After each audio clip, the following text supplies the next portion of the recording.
नमस्कार, सियासी अखाड़ा देख रहे हैं आप। मैं हूं आपके साथ वरुण गोयल। हरियाणा में आज मुख्यमंत्री मनोहर लाल ने 4200 करोड़ रुपए के प्रोजेक्टों की शुरुआत की और तरह तरह की जो योजनाएं थी उनकी शुरुआत की है।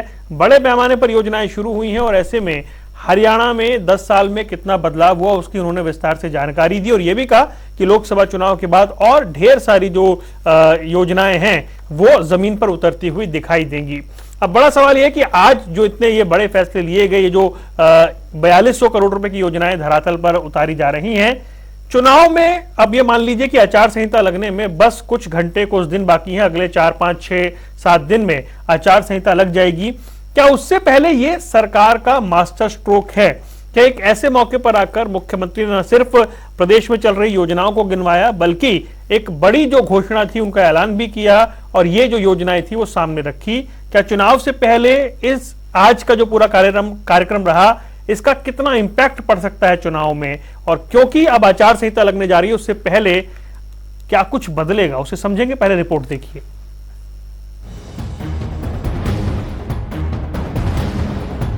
चुनावी साल है। हरियाणा में लोकसभा और विधानसभा चुनाव का इंतजार है। हर सियासी दल अपने अपने स्तर से जीत के लिए एडी चोटी का जोर लगा रहा है। इस बीच सीएम मनोहर लाल ने प्रदेश को 4200 करोड़ की मनोहर सौगात दी है। इन परियोजनाओं में 938 करोड़ के 392 विकास कार्यों का उद्घाटन। सीएम ने 2684 करोड़ की 279 प्रोजेक्ट की आधारशिला रखी। 600 करोड़ की हरियाणा अंत्योदय परिवार परिवहन योजना की लॉन्चिंग। महेंद्रगढ़ और रेवाड़ी में सिंचाई योजना का शुभारंभ। फतेहाबाद में 100 करोड़ की लागत से बनने वाली जेल की आधारशिला रखी। पंचकुला में 87 करोड़ की लागत से बनने वाले ट्रांसपोर्ट भवन की नींव रखी। विकास कार्यों की सौगात देने के दौरान सीएम चुनाव पर काफी कॉन्फिडेंट नजर आए। उन्होंने बातों ही बातों में यह संकेत दे दिया कि ये बीजेपी का चुनावी मास्टर स्ट्रोक है। विपक्षी पार्टियां या जो हमारे आलोचना करने वाले लोग तो कहते हैं कि हम जब चुनाव आएगा तब घोषणा करेंगे, हम ये करेंगे, ये करेंगे, ये करेंगे, ये करेंगे। अभी विधानसभा में विषय उठा कि आपने जो बजट पेश किया है ये चुनावी बजट तो है नहीं। हमने कहा चुनावी बजट घोषणा नहीं करते, अलायित करते हैं, उनको लोक लुभावन नारे देते हैं। हमारा वो काम नहीं है। हमको जब लगता है कि समाज के हित में ये बात अच्छी है, हम नहीं देखते कि हमारे मैनिफेस्टो में था कि नहीं था। न हो हम काम की आवश्यकता लगता है यही समय आवश्यक है, उसी समय योजना बना के उसको लागू करते हैं। हम नहीं देखते मैनिफेस्टो। चुनाव आ रहे हैं, पार्टियां सब कहते हैं हम मैनिफेस्टो में घोषणा करेंगे, हम ये करेंगे, ये करेंगे। हम कहते हैं आप करते रहना घोषणा, हम तो करके दिखाएंगे कि हमने करना है तो ये करना, आज ये लागू कर रहे हैं। तो मित्रों, की पर्याप्त है।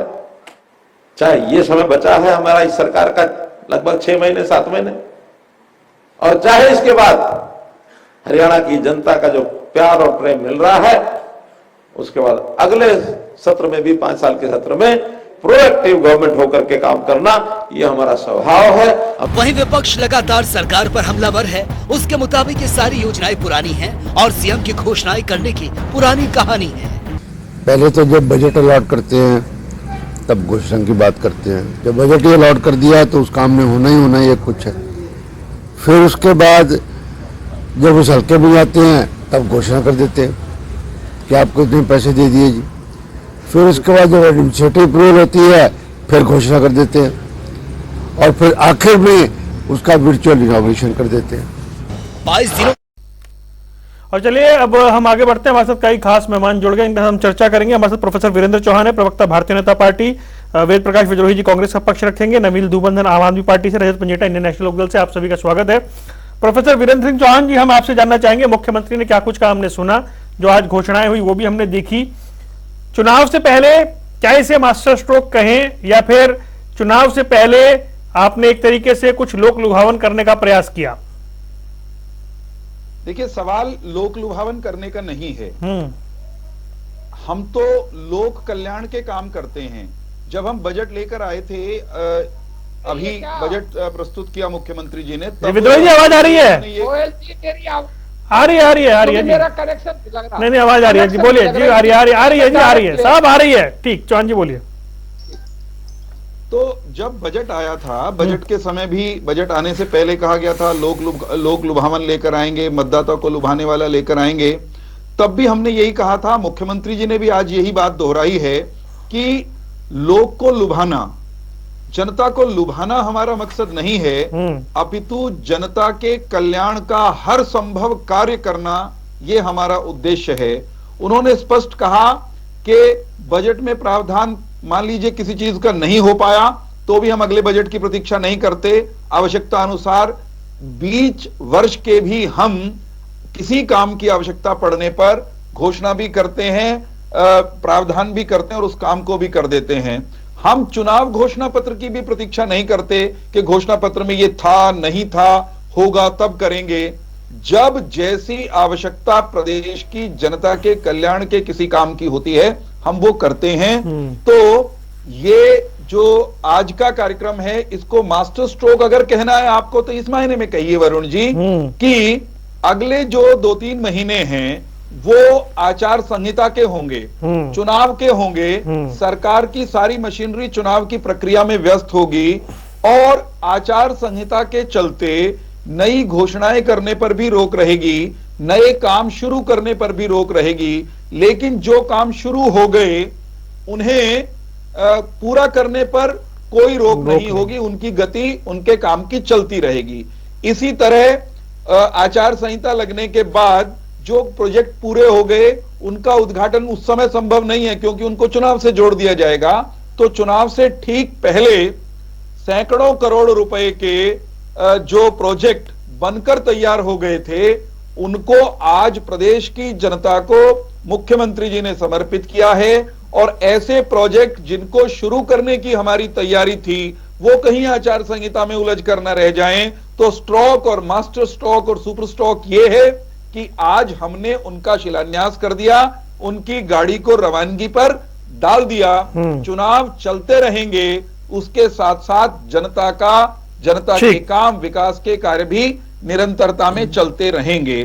मुख्यमंत्री जी ने जो और इंपॉर्टेंट बात कही आज के अपने वक्तव्य में, वो हमारे प्रतिपक्षियों को चुभ सकती हैं और चुभती हैं तो चुभनी भी चाहिए। उन्होंने ये कहा कि हम इलाके के हिसाब से, क्षेत्रवाद के हिसाब से काम नहीं करते, हमने पूरे हरियाणा को एक निगाह से देखते हुए सबका साथ, सबका विकास, सबका विश्वास और मिलजुल कर हरियाणा एक, हरियाणवी एक, इस नारे को व्यवहार में उतारने का प्रयास यही तो हमने किया है। अब इससे किसी को पीड़ा होती है तो होगी भी, क्योंकि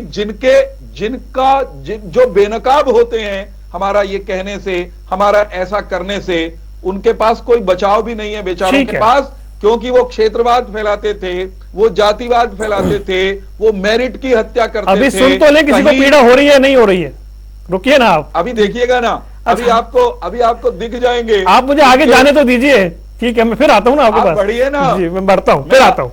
अभी आपके दर्शक देख लेंगे ठीक है, दर्द कैसे विद्रोही जी जो गाड़ी थी वो पटरी पर रहे, इसलिए ऐसी घोषणा, ये जो शिलान्यास है ये कर दिए गए हैं। चुनाव भी चलता रहेगा, आचार संहिता भी लगी रहेगी और पब्लिक का काम भी होता रहेगा। जी आपको, भाई रजत पंजेटा जी को, भाई नवीन दुबलधन जी को, भाई चौहान साहब को और दर्शकों को मेरा नमस्कार जी। मुख्यमंत्री जी पर तो मैं एक ही बात कह सकता हूं, खुद मियां फजीयत औरों को नसीहत। विपक्ष को कह रहे हैं कि वो घोषणा करते हैं झूठी, आप क्या कर रहे हैं? चुनावों से पहले लोगों की वोट ठगने के लिए खुद घोषणा कर रहे हैं और उन घोषणाओं कर रहे हैं जो बार बार आप कर चुके हैं। उद्घाटन कर रहे हैं 5-6 साल पहले की बातों का, जो पहले बजट में 5-6 साल आ चुका है, उनको पूरा कलब कर हरियाणा का ऐसा नक्शा दिखा रहे हैं जैसे उन्होंने ये चीज इसी साल या अभी तैयार कर दी हो। कहते हैं कि हम तो झूठ नहीं बोलते। हाँ भाई, आप तो झूठ नहीं बोलते। आपने 9 साल पहले गुड़गांव के अंदर घोषणा की थी अस्पताल बनाने की, 900 बेड का, 500 बेड का, आज तक शुरुआत भी नहीं की है। आपने घोषणा की थी बिनोला के अंदर रक्षा विश्वविद्यालय बनवाने की हमने की थी, आपने ईंट तक नहीं लगाई। हमने जो सैनिक स्कूल की घोषणा की थी, बिल्डिंग तक तैयार कर दी थी, पाली गोढ़ा सैनिक स्कूल, आज तक उसकी बिल्डिंग नहीं बनी है। जो पॉलिटेक्निकल धामलावास में हमने शुरू किया था, आज तक उसकी बिल्डिंग नहीं बनी है। आपने 9 साल पहले जो हमने बावड़ के अंदर हब बनाने की बात की थी, उसको उठाकर नारनौल में ले गए थे, 9 साल हो गए, आज तक तो हब बना नहीं। आप सपने दिखा रहे थे एम्स के, 9 साल तक भूल गए। जब इस अहिरवाल के लोगों ने दबाव डाला तो पिछले साल जब चुनाव था, जब आपने घोषणा कर दी 5 साल पहले कि भाई एम्स मंजूर, और जब दोबारा चुनाव आ गया फिर वोट ठगने के लिए आपने प्रधानमंत्री से 17 फरवरी को या 16 फरवरी को फिर शिलान्यास करा दिया, काम शुरू नहीं। हर काम में दुनिया कहते हम भेदभाव नहीं करते। अरे अहिरवाल के 10 साल के प्रोजेक्ट जो कांग्रेस ने शुरू किए थे आज तक पूरे नहीं हो रहे, ये भेदभाव नहीं तो और क्या है? कह रहे हम जातिवाद नहीं करते। अरे आप अपनी सारी नुक्तियां देख लें, सारे रिटायर्ड अफसरों के सारी महत्वपूर्ण नुक्तियां जो सरकार को चलाती है, 3 जातियों के संघियों के अलावा आप किसी को नियुक्त नहीं करते। आप कह रहे हम भेदभाव नहीं करते। हाँ, आप भेदभाव नहीं करते, तभी तो जो केंद्र के अंदर पिछड़ा वर्ग की क्रिमिनल सीमा 8 लाख है, उसको आपने 6 लाख कर दिया। आप भेदभाव नहीं करते, तभी आप जो पिछड़े और दलित की रिजर्व सीटें हैं, प्रथम श्रेणी की, दूसरी श्रेणी की, उनको आप भरते नहीं, खाली छोड़ देते, कहते मिले नहीं। हाँ, आप भेदभाव नहीं करते, जो द्वितीय और प्रथम श्रेणी की व्हाइट कॉलर जॉब है उसमें हरियाणा के युवकों को नहीं लेते, बाहर के युवकों को ले लेते हैं, क्योंकि आप तो भेदभाव ही नहीं करते। हाँ, आप भेदभाव नहीं करते। आप वाड्रा की डील को तो बहुत उठाते हैं, जो 58 करोड़ की थी, और जो दफ्तरी साहब 26 दिन के अंदर 75 करोड़ रुपए हजम कर गया कि 30 दिन पहले एक योजना बनी, 20 दिन पहले कंपनी खरीदी, 4 दिन के अंदर 26 लाख में खरीद ली और 75 करोड़ रुपए का गोलमाल कर इस्तीफा देकर भी चला गया। जांच नहीं, आप भेदभाव तो करते ही नहीं जी। आप कतई भेदभाव नहीं करते। विद्रोही जी, के घोटालों पर लंबे विद्रोही जी, मतलब बहुत विस्तार में जाएंगे आप तो फिर और मेहमानों तक नहीं जा पाऊंगा मैं आपसे जानना। दर्द छलक हाँ, पूछ लीजिए, आप आपकी बात का जवाब जैसे हाँ, जैसे एक मिनट मैं ये बताइए, ये जो आज की घोषणाएं हुई हैं, आप कह रहे हैं ये वोट ठगने का तरीका है? जी हाँ, जी हाँ, इसलिए ठगने का तरीका है। ये घोषणाएं कितनी बार हो चुकी है, बात शिलान्यास कर दिए, मैंने शिलान्यास के उदाहरण दिखा दिए कि शिलान्यास कर दिए पर होता कुछ नहीं है। बजट एलोकेशन 0, बजट तो उतना ही है। आप शिलान्यास कर दो, आपने कहा हम हैप्पीनेस लाएंगे, काहे की हैप्पीनेस लाएंगे? गरीबी बढ़ रही है, भूखमरी बढ़ रही है, बेरोजगारी बढ़ रही है, महिलाओं के अपराध बढ़ रहे हैं, लॉ एंड ऑर्डर की हालत है, आए दिन गोलियां चल रही हैं, लोगों को मारा जा रहा है, कहां हैप्पीनेस हो रही है? विस्तार से बात आगे, ठीक है। लास्ट बात, आप कह रहे हो कि हम शिक्षा का, मुख्यमंत्री ने एक बात और कही थी ना, शिक्षा की भी हम बहुत बड़ा करेंगे। अरे स्ट्रक्चर क्या है? आधारभूत ढांचा नहीं है, अध्यापक पढ़ाने को नहीं है, स्कूलों से बच्चे पलायन हो रहे थे। आपका बोर्ड कह रहा है कि हर साल 2000 बच्चे पलायन होते थे सरकारी स्कूल से प्राइवेट स्कूल में, इस साल 52,000 बच्चे हुए, क्योंकि आधारभूत ढांचा ही नहीं है। ठीक है, अब आगे विस्तार से बोल दिया आपने। ठीक है, रुकिए, रजत के पास चलता हूं, फिर आता हूं आगे। रजत, मुझे एक बात बताएं कि ये जो आज की घोषणाएं हैं, इनका क्या इम्पैक्ट देखते हैं आप? इम्पैक्ट तो वरुण जी आप ये बताइए कि जो पहले की 1508 जो घोषणाएं कर रखी हैं, पहले वो तो पूरी कर दो। नई पे नई आगे करी जा रहे हो। पिछले 2 वर्ष में मुख्यमंत्री जी ने विधानसभा के पटल पे ये आंकड़ा दिया गया कि 1770 घोषणाओं करी और उसमें से मात्र 262 पूरी हुई। तो वो पुरानी वाली जो बची हुई है पहले उनको तो पूरा कर दो। ये आगे की आगे घोषणाएं करी जा रहे हैं, पुरानी घोषणाएं पूरी नहीं कर रहे हैं, तो पुरानी घोषणाएं पहले पूरी कर लीजिए। तो और नई नई घोषणाओं की अभी इन्होंने एक नाम दिया, हैप्पी योजना। मैं पढ़ रहा था, हैप्पी योजना कहीं ये शाइनिंग इंडिया की तरह और हैपनिंग हरियाणा, इन्होंने एक इवेंट किया था, 1 करोड़ों रुपए खर्च किए गुड़गांव के अंदर, पूरा गुड़गांव सजा दिया था, बोला 6 लाख करोड़ की इन्वेस्टमेंट आएगी, 10% भी इन्वेस्टमेंट नहीं आई उसकी, 25-26 करोड़ 1000 करोड़ से ऊपर इन्वेस्टमेंट नहीं आई थी उसमें। कहा दावा 6 लाख करोड़ का था। तो आप हमें ये बताइए कि ये जो योजनाओं पे योजना आप करी जा रहे हो, आप महिलाओं की बात कर रहे थे इसके अंदर, खेल में, अरे खेल में आप बात करते हो खिलाड़ियों की, आप बताइए महिला कोच के साथ आपने इंसाफ किया या रेसलर्स के साथ आपने इंसाफ किया, या आपने खेल में तब बच्चों की तरफ ध्यान दिया या उनका पक्ष लिया, तब भी नहीं दिया। तो अब ये दरभंगा वाले एम्स की तरह इसकी हालत ना हो जाए। घोषणा करने में क्या है, जितनी मर्जी घोषणा करी जाइए आप, पुरानी घोषणाएं आपकी जो पूरी है उसका रिकॉर्ड मैं आपको दे चुका हूं, आपको पूरा बता चुका हूं। बोलो तो अभी न्यूज़पेपर की कटिंग दिखा देता हूं साथ ही लाइव चैनल के ऊपर। नहीं, फिर तो जो पुरानी घोषणा हो जाएगी, उतना समय आपको पता है मेरी चर्चा में रहता नहीं है।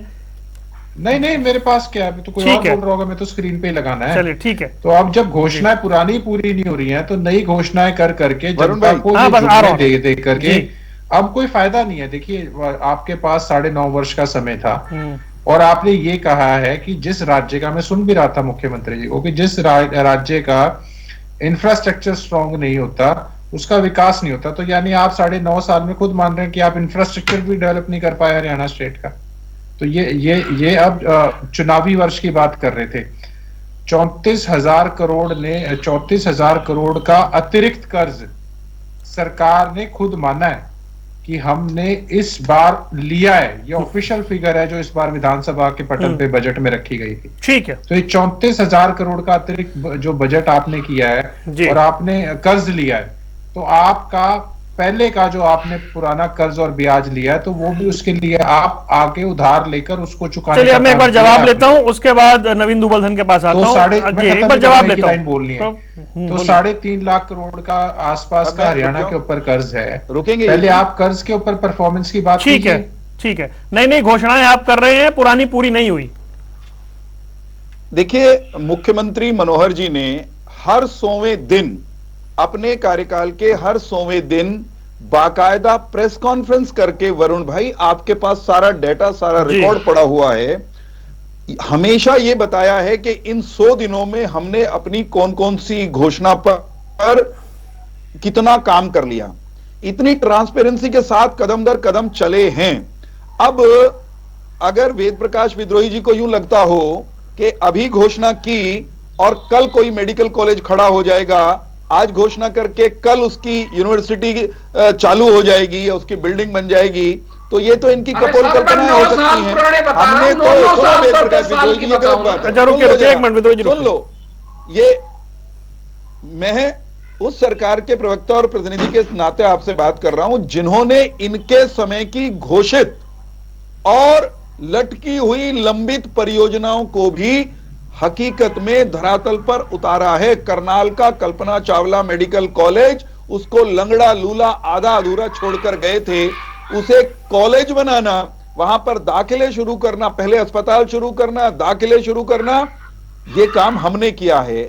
हमने करनाल की ही अगर बात करनी हो तो हमने महाराणा प्रताप बागवानी विश्वविद्यालय बनाया, हमने जो स्वास्थ्य का विश्वविद्यालय पंडित दीनदयाल उपाध्याय के नाम पर उसकी शुरुआत करी, ऐसे महर्षि वाल्मीकि के नाम पर संस्कृत का विश्वविद्यालय शुरू किया, विश्वकर्मा, रुक जाओ महाराज, श्री विश्वकर्मा कौशल विश्वविद्यालय शुरू किया। अब ये बीच में बोल रहे हैं, ये कोई तरीका है क्या वरुण भाई? पूछिए इनसे।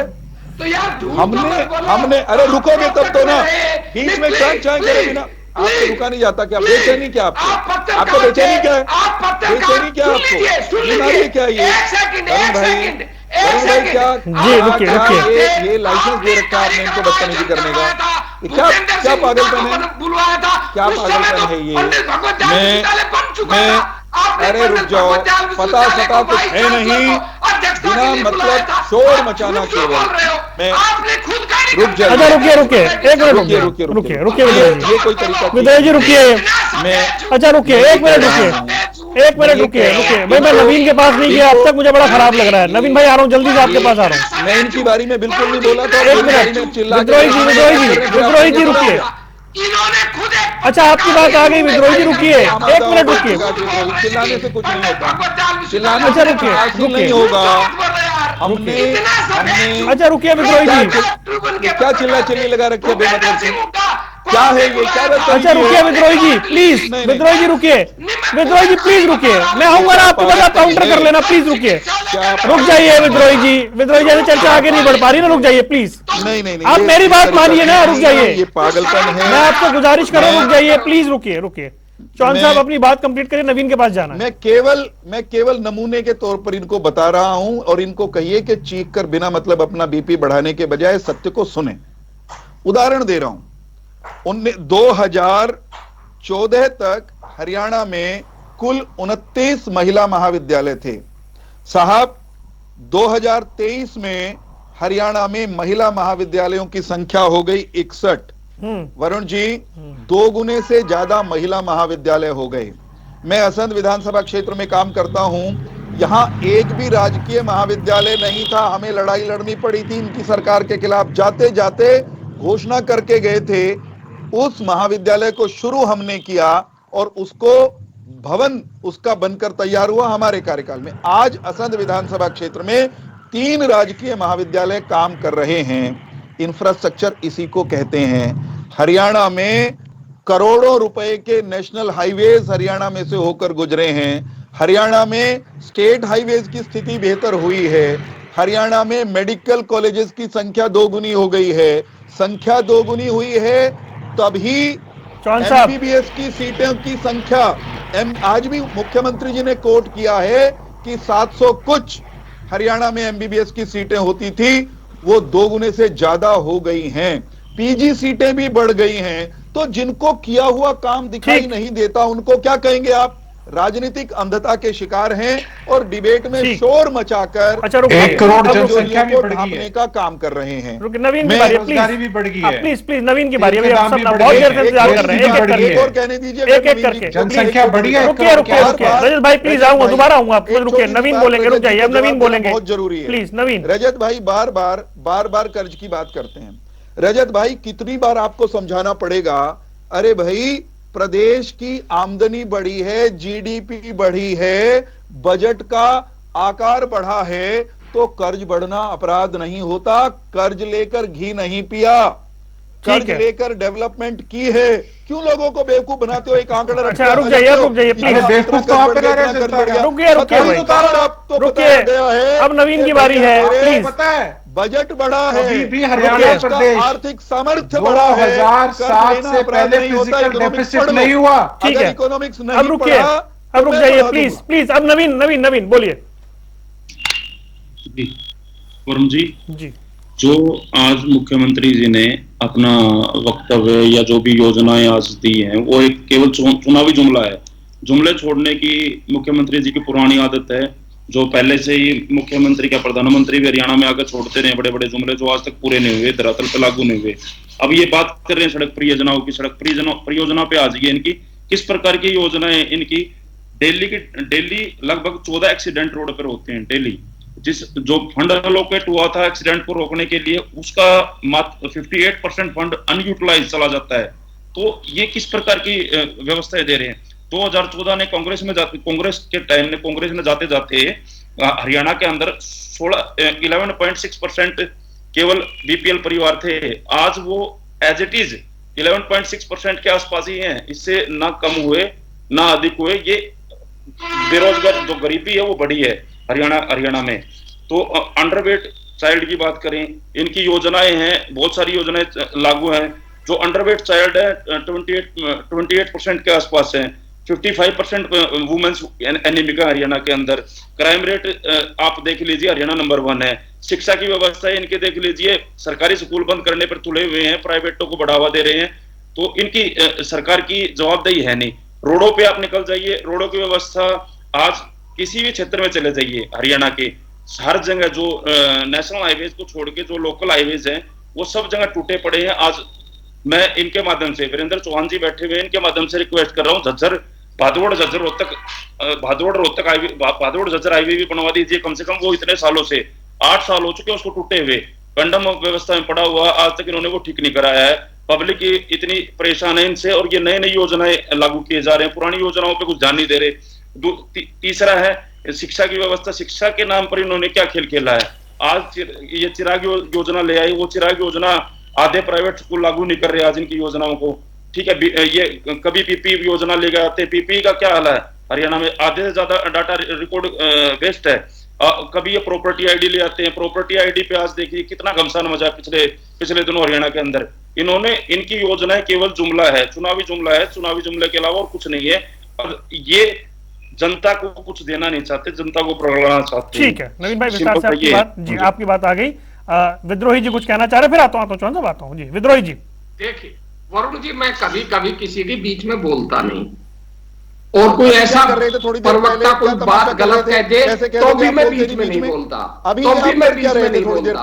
पर एक प्रबुद्ध प्रवक्ता जिसने खुद पत्रकार के रूप में उसी पंडित दीन भगवत दयाल विश्वविद्यालय में स्टेट लेवल की मीटिंग बुलवाई हो, अपना कार्यक्रम किया हो, वीसी को आमंत्रित किया हो, मैं उनका नाम भूल गया, एक चौधरी वीसी था, उसको आमंत्रित किया हो, मुख्यमंत्री भूपेंद्र सिंह हुड्डा को आमंत्रित किया हो, मैं भी उसमें मौजूद था, चौहान साहब तो अध्यक्ष थे उस कार्यक्रम के, और फिर वो कहते हैं कि हमने पंडित भगवत दयाल विश्वविद्यालय बनाया। मुझे आपत्ति, अरे कब कहा मैंने, कान ठीक कर लो, क्या हो गया आपको, क्या हो गया, छोड़िए ना, मैंने कब कहा भाई मेरे, अब आगे आइए, आपकी तरह छोड़िए, मैंने पंडित दीनदयाल उपाध्याय विश्वविद्यालय की बात करी पंडित जी, अब आगे बढ़िए, पढ़ने दीजिए, अब आगे बढ़ने दीजिए, अब आगे बढ़ने दीजिए, मैंने आगे बढ़ने दीजिए, रुको आगे बढ़ने दीजिए, वो बात खत्म कर दी मैंने, कर दूं, एक चीज साफ कर दूं, बहुत गलत हो रहा है, बहुत झूठ। नहीं, एक वरुण जी एक चीज साफ करना जरूरी है। क्या मैंने पंडित भगवत दयाल शर्मा विश्वविद्यालय कहा था? मैंने कहा पंडित दीनदयाल उपाध्याय विश्वविद्यालय बनाया। आप अगर ध्यान से अगर ध्यान चलिए दोबारा एक बार जब डिबेट खत्म होगी दोबारा सुन लेंगे एक बार, ठीक है। चलिए अब आगे बढ़िए विद्रोही जी प्लीज। दीनदयाल उपाध्याय चलिए ठीक है, अब तो बात खत्म हो गई भाई। अगर जिससे उनसे गलती हुई होगी वो माफी मांग लेंगे, तो स्पष्ट कह रहे हैं अगर जब डिबेट खत्म होगी दोबारा सुन लेंगे। अब रुकिए, माफी मांगूंगा, अब रुकिए, अब विद्रोही जी को बोलने दीजिए, रुकिए। हाँ जी विद्रोही जी आगे बढ़िए। गलत तो ना बोले ना, ये इतना ज्ञान तो ना दे, क्या मुझे ये नहीं मालूम, ये पता नहीं क्या पंडित भगवत दयाल शर्मा विश्वविद्यालय पहले से था? अरे जो हमने बनाया हमने एक दो किए, मानो एक जी इतना मान लो कि पंडित दीनदयाल उपाध्याय चिकित्सा विश्वविद्यालय हमने बनाया, ये तो मान लो। सीटें कहां बढ़ गई? सीटें तब बढ़ेंगी ना जब वो फंक्शनल हो जाएंगे। 6 मेडिकल कॉलेज फंक्शनल है और 6 के 6 वो कांग्रेस के बनाए हुए हैं। आप बना रहे हैं, मैं इनकार नहीं कर रहा, परंतु अभी वो फंक्शनल नहीं हुए हैं। आपने कहा कि भाई हमने 32 महिला कॉलेज बनाए, मैं आपकी बात से सहमत हूं, मैं इनकार नहीं कर रहा, पर आप ये भी तो बताते ना कि कांग्रेस ने कितने कॉलेज बनाए थे। ये महिला कॉलेज कितने थे हरियाणा में 2004 से पहले? हमने बनाए, हमने कॉलेजों की संख्या 125 के करीब सरकारी करी, आपने बढ़ाकर वो शायद 170-75 की है। नहीं, मेरा आंकड़ा गलत नहीं है, आप मैं थोड़ा ठीक कर देता हूं ना, मैं 2004 की बात कर रहा हूं, 2004-5 की बात कर रहा हूं। हमने मेरे पास ऑफिशियल डेटा है, मैं आपको दे देता हूं। काफी आपने उनको बढ़ाया, मैं इनकार नहीं कर रहा। आपने दूसरे कॉलेज भी बनाए, मैं वो भी इनकार नहीं कर रहा, पर आप भूल रहे हैं हमने विश्वविद्यालय कितने बनाए? हमने 14 विश्वविद्यालय बनाए, हमने इंजीनियरिंग कॉलेज बनाए 2, आप आज तक नहीं बने, वो 2 के 2 ही हैं। हमने पॉलिटेक्निकल कॉलेज बनाए, हम IIT लाए, हम IIM लाए, हमने रोहतक झज्जर का कैंसर संस्थान जो एम्स का था वो लाए। हमने आपसे कहीं ज्यादा संस्थान बनाए हैं। आपके जमाने में जो स्कूल थे, अब उनकी शिक्षा की क्या हालत है? जो आपके अस्पताल, जो मैंने अस्पताल बताया, आप बता दें गुड़गांव में बना हो तो। आपने मेट्रो की घोषणा, मैं केवल आंकड़े सही कर रहा हूँ। एक लाइन, हमने कहा था मानेसर तक मेट्रो लाएंगे, हमने कहा था। आपने तो 10 साल तक एक ईंट नहीं बनाई। चलिए ठीक है विद्रोही जी, घोषणा की। रजत बोलेंगे, रुकिए रजत की बारी है भाई, रुकिए एक बार आप रिप्लाई दे दीजिएगा। सर लास्ट लाइन जिस रैपिड मेट्रो करके आप सारी जयपुर तक ले जा रहे थे, उसका 10 साल से आप शुरुआत तक नहीं कर। ठीक है रजत। देखिए, मुझे एक बात की स्पष्टता जो है वो विद्रोही जी से चाहिएगी, मगर मैं एक बात जरूर बोलना चाहूंगा कि इन्होंने सारी बातें कही। एक इन्होंने कहा कि एक फरीदाबाद से एक्सप्रेस वे आगरा वाला, वडोदरा वाला, एक तो उसको जोड़ने के लिए कुछ बनाएंगे, फिर उसके बाद करनाल में एक फ्लाईओवर बनवाएंगे। तो देखिए, ये सारे के सारे काम आपको अब तक कर देने चाहिए थे। ये जो आप अब कर रहे हो काम, या अभी करोगे नहीं काम तो अगली सरकार करेगी। ये तो अभी सिर्फ उसका जो है शिलान्यास करने की बात कर रहे हैं। तो आज मैं आपको एक थोड़ी यथास्थिति बता देता हूं कि 171 कॉलेजेस में से 127 में तो प्रिंसिपल ही नहीं है। ऊपर से अगर एलिमेंट्री एजुकेशन की बात करूं, उसमें 42,000 पद खाली है, 42,014। सेकेंडरी एजुकेशन में 28,884 पद खाली है। दूसरा देखिए, जो विद्रोही जी वाली बात है, उसके ऊपर विद्रोही जी ने एक गलती कर दी बात बोलते हुए। विद्रोही जी ने भाजपा के प्रवक्ता चौहान साहब को ये कह दिया कि उन्होंने हुड्डा जी का प्रोग्राम करवाया था। कॉलेज कौन सा था नहीं था वो बात का विषय है, मगर चौहान साहब हुड्डा जी का प्रोग्राम कैसे करवा सकते हैं? मतलब और ये कह रहे थे मैं खुद मौजूद था। उस समय राजनीति में मैं बताता हूँ कैसे उस समय राजनीति में नहीं, मैं उस समय की बात कर रहा हूँ। सुनते तो अच्छा, चलो पुरानी बात है, ठीक है। जल्दी समय खत्म हो रहा है। कोई बात नहीं, मेरे को पता नहीं था। विद्रोही जी ने कहा मैं खुद मौजूद था वहां पे। एक बार मैं नहीं, कोई बात नहीं, हो गया, पुरानी बात है, कह दी उन्होंने। आप आज ये बताइए कि अगर जनसंख्या 1 करोड़ बढ़ गई है हरियाणा की, उस हिसाब से आपको जो पक्के 2,09,000 सैंक्शन पोस्ट हैं उसको भरने का काम करना चाहिए था। आपको पुरानी जो ओल्ड पेंशन स्कीम थी उसको लागू करना चाहिए था। आज हरियाणा के अंदर जो बच्चे बेरोजगार हैं, जिसको आप कौशल रोजगार में भरने की बात करते हो और इजराइल भेजने की बात करते हो, और आज हरियाणा के अंदर अगर बात करें तो हर 5वें दिन एक बच्चा सुसाइड कर रहा है नशे की ओवरडोज से। आप बात कीजिए आज किसानों की हालत क्या है। तो जब आप किसानों की आय दुगनी का वादा करते हो, उसके बाद लागत 3-4 गुना, तेल का रेट बढ़ा देते हो, जीएसटी बढ़ा देते हो, किसानों के आटे, दही, दूध, बच्चों की स्टेशनरी, उसके बाद एजुकेशन पे 18% जीएसटी, बीच बीच में जीएसटी की दरें बढ़ा के आपने इतनी महंगाई कर दी कि आज वो लागत बढ़ती जा रही है। आप आज बताइए कि आज रजत भाई प्लीज, समय नहीं है मेरे पास, हो जाएगा। मैं 10 सेकंड में खत्म कर रहा हूँ। आज आपके एक्सपोर्ट घटते जा रहे हैं, आज आपके एक्सपोर्ट घटते जा रहे हैं। ये मैं दावे के साथ बोल रहा हूँ। आज आपकी एफडीआई जो है, फॉरेन डायरेक्ट इन्वेस्टमेंट, वो 21% घट चुकी है 2023 से। मैं गवर्नमेंट का डेटा बोल रहा हूँ। प्लीज समय थोड़ा कम है, रिप्लाई ले लूंगा जल्दी से। चलो ठीक है। चौहान साहब, वीरेंद्र चौहान जी, आवाज आ रही है आपको? लगता है संपर्क में कोई दिक्कत आई है। नवीन भाई, जब तक अगर वो लौटे, एक क्विक रिएक्शन। वीरेंद्र, देखिए अब ये चौहान साहब जो भी बोलेंगे वो आपको पता ही है क्या बोलना है इन्होंने। जो बोले मेरे पास है 30 सेकंड ही आगे। क्या चौहान साहब? ऑटोमेटिक इनका चलता रहता है, वो रुकने वाले हैं नहीं। अरे नहीं, वो फ्रीज हो गए थे आप। इतनी सी बात है, इतनी सी बात है। देखिए, गरीबी हरियाणा के अंदर बहुत तेजी से बढ़ी है। शिक्षा की व्यवस्था इन्होंने दुरुस्त नहीं की। रोड एक्सीडेंट में भी आप लोगों को बता रहा था, लगभग 14 एक्सीडेंट डेली हरियाणा में हो रहे हैं। ये रोड तो बना है, ये इनका लगभग 58% के आसपास बजट लैप्स हो जाता है हर साल। उस चीज को लेके इन्होंने क्या किया? आज तक कुछ नहीं किया। शिक्षा का बजट है वो आपका बस नवीन भाई प्लीज समय वो आपने बता दिया कि वो बजट में और दूसरी चीजों में दिक्कत है। मैंने सुन लिया। प्लीज, आप हरियाणा को किस तरफ लेके जाना चाह रही हैं? चौहान साहब, समय समाप्त हो चुका है, लेकिन आप जितनी जल्दी से समाप्त कर सके प्लीज कर रहे हैं। भर्ती बार से ले किया जा रहा है। कोई बोलने देगा तो समय हो। नवीन भाई, मैं माफी चाह रहा हूँ, आज आपको ज्यादा समय नहीं दे पाया। नवीन भाई प्लीज गाइडलाइंस के बावजूद भी ये हरियाणा के अंदर ठीक है। नवीन भाई, बात आ गई प्लीज। नवीन भाई जी, आगे बात आपकी विस्तार से आगे। ये हरियाणा की जनता के साथ धोखाधड़ी कर रहे हैं। अरे रुक जाओ यार। नवीन भाई रुकिए प्लीज। नवीन जी रुकिए। नवीन जी, अपने मुख्यमंत्री जी, मेरी आवाज ही नहीं जा रही है नवीन जी तक। नवीन जी रुकिए। कर दो यार। नवीन जी रुक जाइए। नवीन जी रुकिए प्लीज। चौहान साहब बोलिए जल्दी से।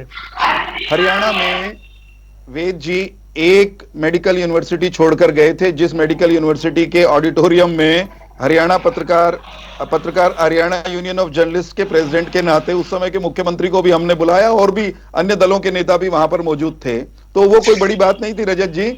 आपके दल के नेता भी वहां थे, भाजपा के भी थे और मुख्यमंत्री भी आए थे। हमने करनाल के कुटेल में पंडित दीनदयाल उपाध्याय चिकित्सा विश्वविद्यालय प्रारंभ किया। 2 यूनिवर्सिटीज हैं आज, मेडिकल कॉलेज 6 थे 15 हो गए, तभी एमबीबीएस की सीटों की संख्या 700 से बढ़कर 2023 में 2185 हो गई। कॉलेज चालू हुए बिना सीटें नहीं बढ़ा करती। पीजी सीटें 290 थी, 289 टू बी एक्यूरेट, वो 1006 हैं। कॉलेज बढ़े, इंफ्रास्ट्रक्चर बढ़ा, तभी तो बनी है। सुनिए सुनिए हमारे मित्र 66 से 14 तक 1966 से 14 तक 56 नागरिक अस्पताल बने थे। मनोहर जी की सरकार के समय में ये संख्या बढ़कर 72 हो गई। ये बन चुके हैं, काम कर रहे हैं। हमने समाप्त करना है सर। हरियाणा के नौजवानों को मेरिट पर नौकरी दी। हमने नौकरियों में भाई भतीजावाद, क्षेत्रवाद, जातिवाद, झोलावाद समाप्त किया। हम पर आरोप वो लगाते हैं। चौहान साहब, इसी चर्चा को अगर समय लगा तो कल आगे बढ़ा लेंगे। मैं माफी चाह रहा हूं, समय नहीं है मेरे पास। जो अलमारी तोड़कर मेरिट की कमर तोड़ने के अपराध में संलिप्त रहे, जो जातिवाद फैलाते रहे नौकरियों चौहान साहब, में, जो प्लीज समाप्त कीजिए, समाप्त। वो पारदर्शिता वाली सरकार पर सवाल उठा रहे हैं। ठीक है, उल्टा चोर को डांटे, ठीक है। चलिए, आप चारों मेहमानों को मैं माफी चाह रहा हूं, समय नहीं है। आप चारों मेहमानों को जुड़ने के लिए बहुत बहुत शुक्रिया। सियासी अखाड़ा देख रहे थे आप, रुक रहे हैं कुछ देर के लिए। खबरों का सिलसिला लगातार जारी है।